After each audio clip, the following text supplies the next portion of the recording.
Благодарам, почитувам председателе, почитувани колеги. Мислам дека, еве ја следам попладне оваа дискусија, мислам дека дневната политика многу повеќе ни влијае во насочување на нашите дискусии отколку реалните состојби, реалните приоритети и професионалните познавања на оваа тема. Јас прифаќам дека никој од нас не може да биде експерт во сите области, но имаме обврска базични работи да прочитаме, да провериме, да ги осознаеме пред да влеземе во дебата за било која тема. Па така, дилемата која што цело попладне ја имаме, каква е надлежност на Министерството за транспорт и врски во конкретниот случај како предлагач на законот, би сакал да ја расчистам со тоа што ќе ви соопштам дека подигање и одржување на зеленило влегува во комунални дејности, а тие се надлежност на Министерството за транспорт и врски, и овој закон е многу сличен, односно да речем, може да се постави знак на паралела со законот за јавна чистота, кој што ова собрание исто така го има носено по предлог на истото Министерство за транспорт и врски. И околу таа дилема ве молам да не продуцираме повеќе комедија, штосови, вицови, заради тоа што е не во ред дилема. Понатакај, би сакал да посочам два различни концепти околу казните, кои што се појавија во дискусиите, и околу надлежностите на единиците на локална самоуправа. Јас во една моја реплика посочив дека имаме крајности во оваа дебата. Имаме крајност која што вели не овие казни се мали или смешни или нелогично поставени, за кои што за некои се согласувам дека се нелогично поставени, но главната линија е дека казните се мали. Има друга линија која што вика не треба казни. И тука треба да дефинираме како собрание во амандманска расправа што ни е став.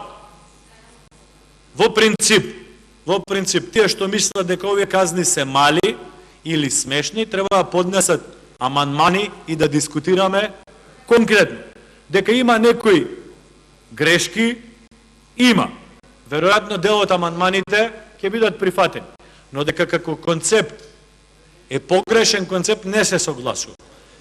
Имаше една дискусија колешката Поповска со која што јас се согласувам во смисла дека различно ги гледаме работите. Да, тоа е точно. Различно ги гледаме работите. И ние цениме дека донесување на овој закон е исчекор од позиција нула, кога немаме регулација никаква на ова прашање. Е исчекор. Можеби не е исчекор до очекувањата кои што една зелена партија ги има, но е исчекор. Очекувањата која што една зелена партија ги има, секогаш е очекувано да бидат малце поставени на идеалистичка основа која што за да се реализира треба да значи поголемо зафаќање од буџетот, поголемо зафаќање од бруто домашниот производ, поголемо даночно оптеретување на предпријатијата и на граѓаните, што до одредена мера може да е прифатливо, генерално од сите политички субјекти, од сите економски субјекти, но тоа треба да биде јасно.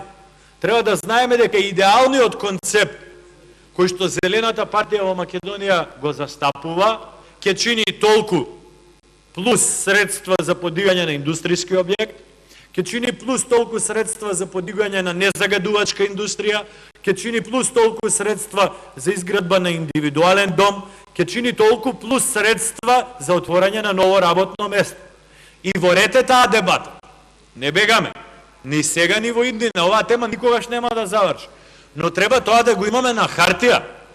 Чи убаво е на луѓето да им продаваме розова, односно во конкретниот случај зелена идила. Но тоа треба да биде рационално склопено и да има реални показатели. Ако ние за секој објект кој што се гради и го внесуваме во категорија индустрија, иако најголем дел, 90% од индустријските капацитети кои што се изградени во последните 10 години спаѓаат во категорија незагадувачка и лесна индустрија, ако на сите им оптеретиме уште 50% трошоци за овие прашања, се отвара дилема дали тие ќе имаат математика да го направат тоа што го направиле.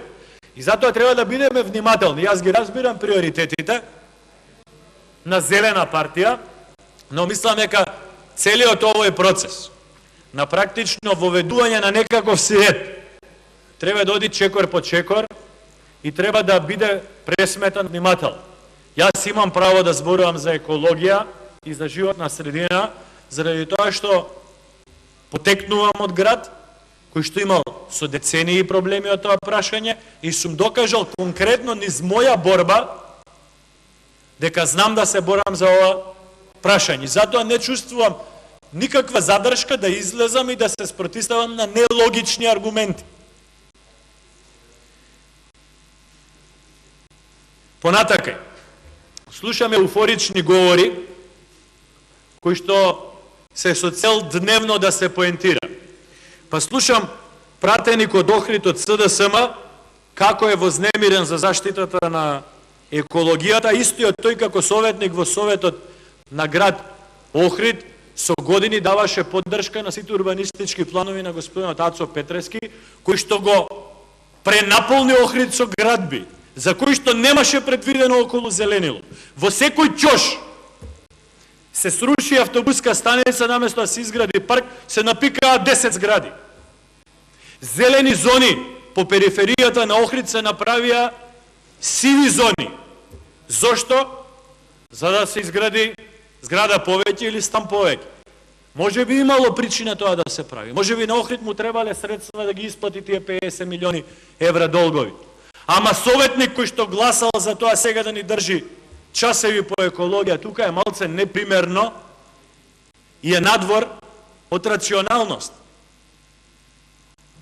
Што треба да одговараме за своите постапки пред да покажуваме со прст на тугите постапки. Тоа е рационално однесување и тоа е одговорно однесување.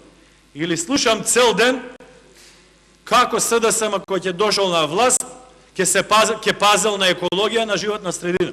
Па луѓе, колеги од СДСМ, сте билели во Куманово.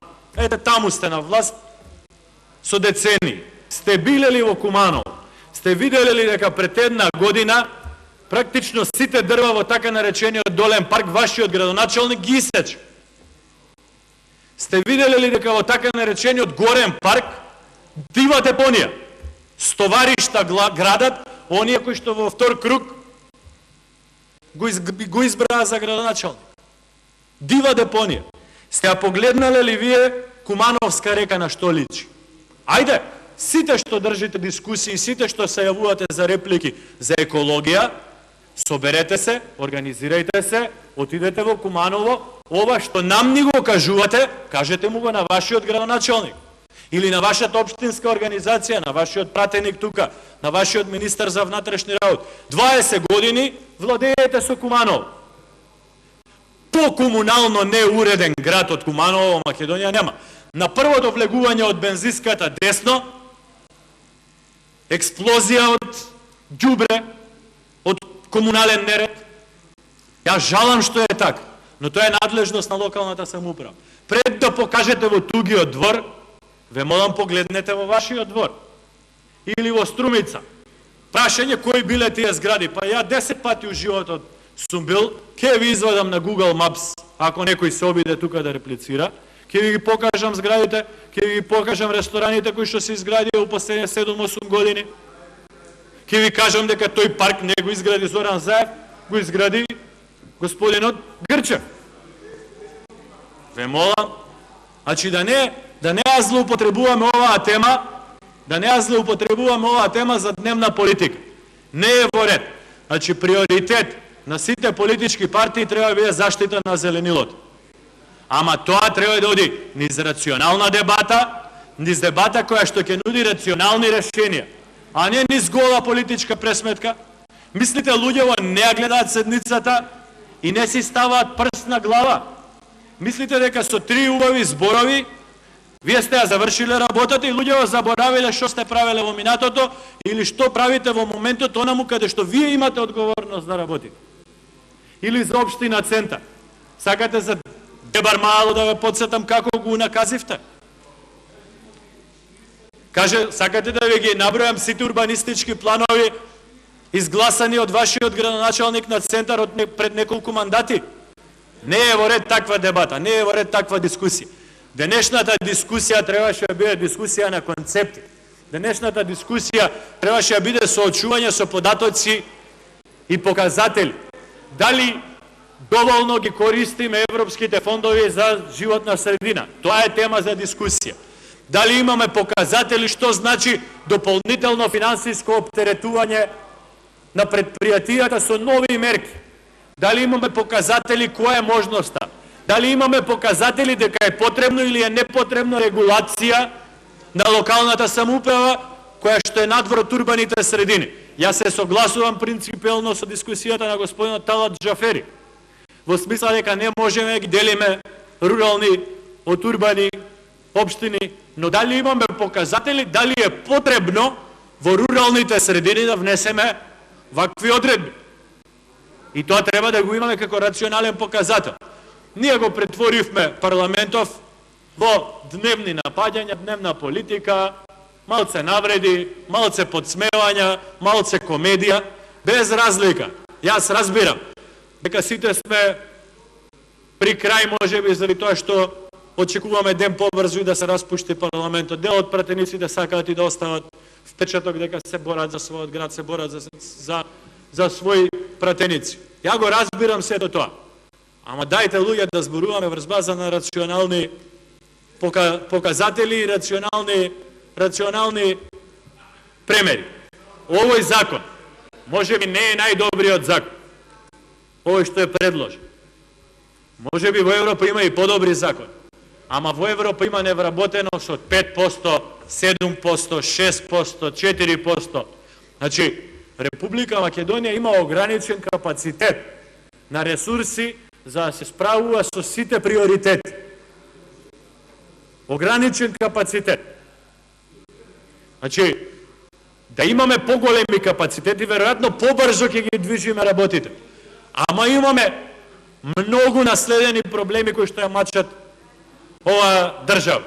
Има големи градови во Република Македонија, кои што ако ги оптеретиме финансиски, со притисок да инвестираат во развој на зеленило, нема да можат основни работи да задоволат за своите граѓани. Има субурбани делови на големите градови во кои што се уште нема изградено асфалт или цемент до секоја куќа. Има субурбани делови на градовите каде што нема се уште канализација изградена. Па ве молам, ворете зеленилото, ама немојте да продавате некоја розова, односно зелена идила. Градовите во Република Македонија, општините имаат реални и суштински потреби. Дали знаете дека нема поголем град во Република Македонија кој што веќе направил атмосферска канализација? Затоа сите градови ни се полни со вода. Изградба на атмосферска канализација во еден просечен град во Република Македонија чини меѓу 15 и 20 милиони евра. Дајте малце симнете се на земја и не туку се расфрлајте со желби. Не току расфрлајте се со желби. Многу е направено во минатиот период. Насадени се и илјадници единки и во урбаните средини и надвор од урбаните средини. Изградени се десетина булевари во Скопје. Да ве подсетам дека за булевар Илинденска ваши активисти протестираа зошто ќе се градел булевар Илинденска. Тие булевари значат проток на сообраќај. Набавени се нови автобуси, нови возови. Се инвестира во изградба на нови паркови во многу од општините кои што ги спомнав, и во Аеродром, и во Карпош, и во Велес, и во Прилеп, и во Битола, и во Штип. Се уредуваат речни корита, се реконструираат паркови. Немојте да ги цртате работите црно-бело. Не е дека ништо не е направено. Многу е направено повеќе од тоа што било кога се правело досега. Дали е доволно? Не е доволно. Дали треба повеќе? Треба повеќе. Но тоа повеќе треба да оди усогласено со можностите. Ние не можеме да донесеме неприменлив закон. Овој закон е применлив. Со мали измени, кои што ќе ги направиме во амандманската расправа, овој закон е применлив. Секоја друга дискусија е надвор од рационалноста и гола политика. Благодарам.